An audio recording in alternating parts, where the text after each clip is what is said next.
नदी में नाव का, शरीर में पाव का, और पूजन और कथा में भाव का बड़ा महत्व होता है। जो इसको समझ गया उसकी जिंदगी सार्थक हो गई। नदी में जो नाव है वो भी मंजिल तक पहुंचाने वाली है, शरीर में जो पांव हैं ये भी मंजिल तक पहुंचाने वाले हैं, और हृदय में जो कथा के प्रति या भगवान के प्रति पूजन के प्रति जो भाव है ये भी मंजिल तक पहुंचाने वाले हैं। इन तीनों का काम एक जैसा है। नाव भी आपको मंजिल तक लेकर जा रही है।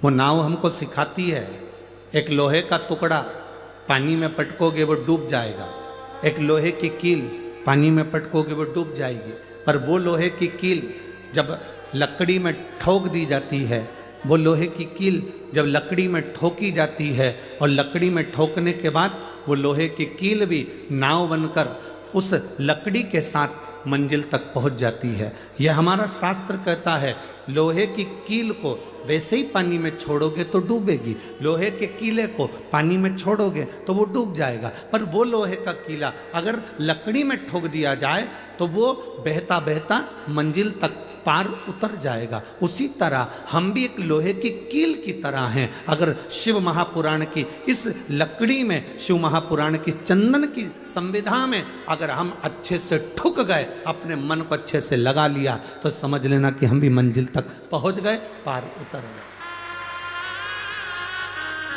अब कोई कहे गुरुजी आप हमको लोहे की कील कर रहे हो, कोई कहे गुरुजी आप हमें लोहे का कीला कर रहे हो। मनुष्य लोहे की कील की तरह होता है। जैसे कीले पर जंग पड़ जाती है, उस जंग को निकालने के लिए उस पर थोड़ा सा कुछ ना कुछ लगाना पड़ता है। उसी तरह मनुष्य की जिंदगी में भी जंग पड़ती है, अहंकार की, काम की, लोभ की, आसक्ति की, वासना की, तृष्णा की। ये जंग हमारे शरीर पर चढ़ती जाती है, हमारे मन पर चढ़ती जाती है, हमारी इच्छाओं पर चढ़ती जाती है। जब हम इसमें भगवान की अविरल भक्ति का थोड़ा सा पेंट लगा देते हैं, भगवान की भक्ति का थोड़ा सा भजन का बल लगा देते हैं, तो हमारे शरीर पर जो ये अहंकार की जंग है, वासना की जंग है, तृष्णा की जंग है, काम आसक्ति की जो जंग है, वो निकल जाती है। नदी में नाव का, शरीर में, जम के बोलो, पाँव का। ये अगर शरीर में पाँव नहीं हो ना तो फिर मंजिल तक पहुंचना बड़ा कठिन, बहुत कठिन।